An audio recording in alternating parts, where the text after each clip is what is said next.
Hello and welcome to round 7 of the TW Steel DMAX Championship here at Daytona Sandown Park. What's happening then? I like that. No big names missing today, and so far there have been 6 different winners in 6 different rounds. Peterson Lim won last time out at Rye House. Can he do it again? Or will we have a new 7th winner? Jake Butler perhaps? My money, however, is on Chris Hackworth. He's the man to beat. Over to Ben for the commentary. Chilly conditions greeted the drivers for round 7 during qualifying, with Sandown Park specialist Jake Butler taking his maiden TW Steel Championship pole by just 0.064 seconds from Peterson Lim. Butler led the field away with Lim holding off Golding. A run out of turn 2 into turn 3 saw Golding pass Lim and onto the back of Butler as the drivers made their way down the main straight for the first time. By the halfway stage, Lim had made it up to first and pulled out a lead on the pack. The lead group then began to spread out as they made their way through traffic. After Lim had cruised across the line to take the win from Golding, it wasn't all over yet. A steward's inquiry took place after the race to analyse video footage of a possible pass under yellows between Lim and Butler.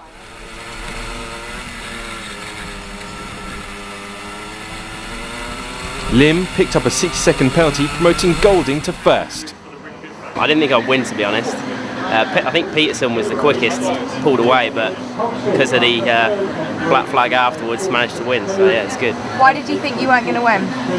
I couldn't find a way past Jake Butler. I think he was battling for the lead, and I just snuck past and then managed to keep the gap the same the rest of the way. About a quarter way through the race, I was battling with Peterson. There was the yellow flags on the entry to the corner. I saw it, pulled wide, slowed down to take the line, come off the throttle. Next thing, he's in front, and trying to get back past him, I lost the lead to Tom. Lost the position to Tom. Never got it back. So. And you're sporting a very nice new racing suit, Yeah, aren't you? I like that. The yellow one fell apart, so I've put that in the cupboard. And new kit, new boots as well. Very nice, looking good. You've got to look good to be good. Yeah. You are known as one of the coolest, most consistent drivers because you don't let things like that get in your way. You keep your focus, which is fantastic. Not many people can do that. Well, yeah, you just got to keep your focus. Like I say, just keep looking ahead. Wow. I see you're running out of space here in your race suits. Why is that? Run out a few. I used to put the. I've won every DMAX Championship except for last year, so I run out of space putting the stickers on. But. Following that unexpected win, Tom Golding extends his lead of the championship to 12 points over Chris Hackworth. No change of position in the top 5, but Ben Leslie moves up into 6th place. Mez Evans moves up a place to 9th, with Tom Clark dropping down to 10th, and Jane Gibbons continues to move up the leaderboard with 11th overall. Next up is the heavy enduro. So there's no James Griffith in this round until probably Tamworth, which means he's effectively out of the championship. So your Vincents, your Carters, your Bennetts, all of those guys could be contenders for the win. Pender claimed pole from Clark by 0.028 seconds. Cogswell was third, with Vincent, Carter and Zalstovic completing the front 3 rows. Pender led from pole ahead of Clark, while Chris Carter made quick work of Vincent and Cogswell in the opening laps to get himself up to third. He then proceeded to set the fastest lap in the pursuit of the 2 leaders. Then, on lap 32, Carter took the lead of the race. The last lap board was out, and Zalstovic made a last-ditch effort to pass Pender at turn 3, but instead ended up taking out the race leader. Carter was understandably furious. This handed Pender the win, with Clark finishing 2nd ahead of Carter, who ended up with 3rd for his efforts. The podium interviews were going to be interesting. Got it? Did you see that? No, I didn't see it. Tom wiped Chris out. I swept up the inside, and me and Malcolm were gone. Done. What was happening then? Unexpected last lap incident, but yeah, I was a bit gutted to go down to 2nd and pleased that I didn't drop down to 3rd. So finishing 1st was a big result, really. You were in the right place at the right time, weren't you, really, at the end to avoid that? And Chris has usually got a way of getting past us. He got past me, got past Jamie, and he was then slower than both of us, which then allowed Tom actually to catch up.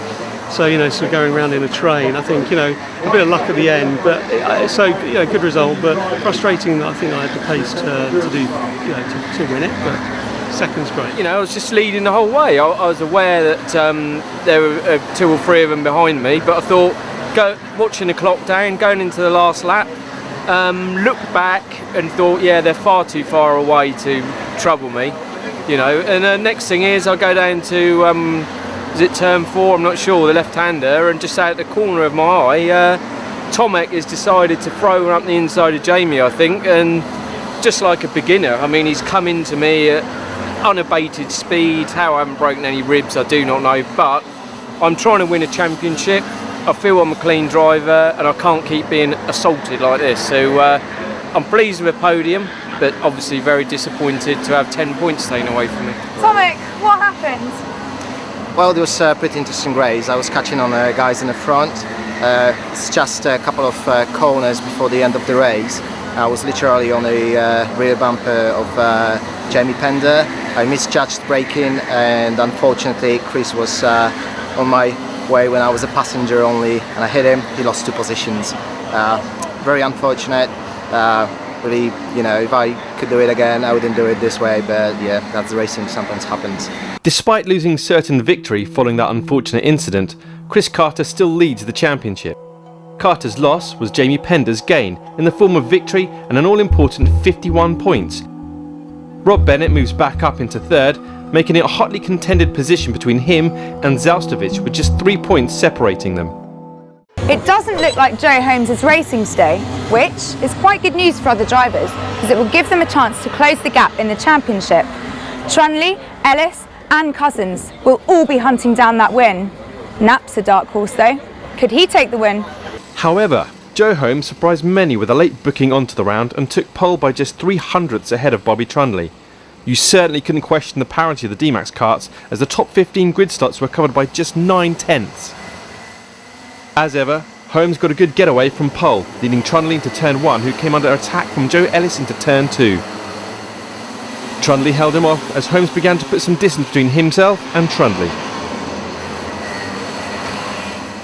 Andrew Knapp had made a good start from 5th to take up 4th and began to put pressure on Ellis for 3rd. As the race approached mid-distance, Bobby Trunley got held up and hit by backmarker Robert Brown, who picked up a black flag for the offence. Holmes' lead was up to 4 seconds, but with Trunley having the fastest lap of 45.194, he was faster than Fernando Alonso. As the race drew to a close, Holmes had stretched out his advantage to 5.9 seconds over Trunley. Following a close battle, Knapp had regained 3rd from Ellis. Cousins brought it home in 5th. Track I always go well at, and the karts are always really close, so it's a bad one to give up really with everything so close. It's easy to get decent points really. So. And there's still more races to go in this DMAX Championship, but I understand that you only need to win 1 more, and then you've won the championship again now for the 3rd year. Yeah, well I won't be doing the next round. I'll probably do Tamworth, and then if I've wrapped up by then I might have a go with the heavies, see what I can do with them. Brilliant, well done Joe, nothing's stopping you, is it? No. But you kept your focus unbelievably well in that race, because you're not by a back marker. How did you get over that and end up in 2nd place? After that, what happened then, I just decided to, I know it hurt quite a lot because I was really fuming, but I calmed down and I tried to get back in my rhythm again, and obviously it worked. But looks like you've been to the gym quite a lot. You're looking quite chiselled. Pretty good, Bobby. Yeah, but I mean, I've been doing the gym and been on a diet, and I've lost quite a bit. So. Wow. Well, good for you. Also, fastest lap. Oh yeah, that's brilliant. You did really well. Thank you. Well done, Bobby. Andrew, great race. I'm very happy you don't smell because they're standing pretty close together. Well done for using as the agent today. I'm very happy about that. You have pretty sore hands after that race. Yeah, definitely, yeah. Blisters? Yeah, oh yeah, there'll be lots of blisters blowing today. Especially with the heat this afternoon, yeah, it's going to hurt. Were you extremely determined in that race? You had quite a fight with Joe. Definitely, I mean it's my local track, so I have to do well here. Because you were swapping positions. It's such a good race for Joe. It really was. Yeah, really hard. He fought all the way to the end. You know, it's very lucky to get away with it. Very lucky. Just wishing for the checker flag every lap. Like, please, come on. Though there were rumours of a no-show, Joe Holmes surprised everyone on race day with his attendance, and then surprised no one with his Schumacher-like performance with yet another pole and another win. A 3rd championship looks likely. Bobby Trunley is equally looking good for 2nd of the championship with another 2nd place finish. Andrew Knapp jumps from 6th to 4th with his hard-fought 3rd place. Luke Cousins continues to move up and is now in the top 10.